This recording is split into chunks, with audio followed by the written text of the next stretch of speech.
beautiful, reliable, practical. Is it worth buying an iPhone 13 in 2024? Let's get a look. I lived with this phone for 2 years and I can say that overall it's a decent phone, especially now it can be purchased at an affordable price. The body of this phone is very durable. It often fell from different heights, and despite the fact that it was in a case for a couple of dollars, the phone remained intact.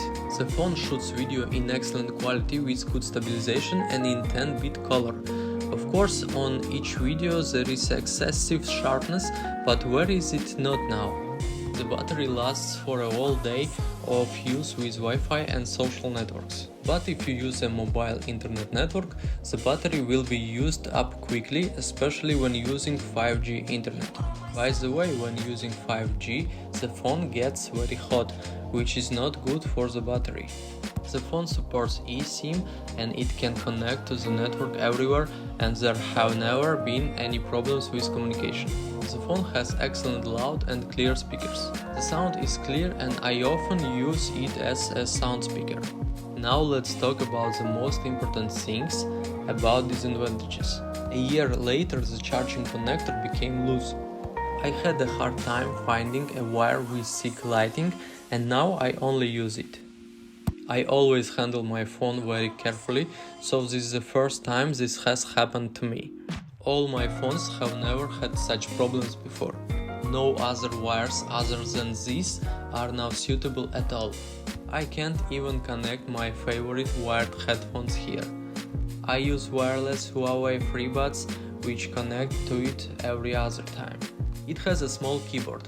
Of course, the iPhone 12 mini has an even smaller one, but it's really difficult for me to write one sentence without errors with my fingers. Battery. I can say that with my previous phones everything was different, but at least on Androids I didn't see the percentage of battery wear and I didn't think about it at all.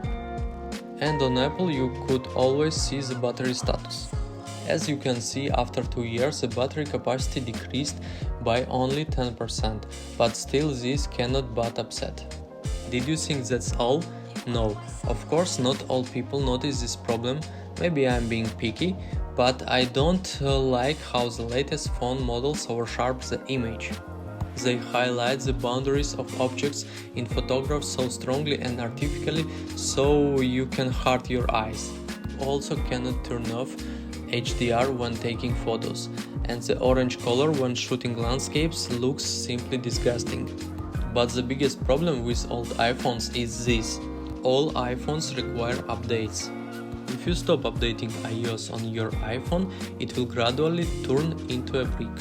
Quite often I came across applications that need a later firmware version than mine.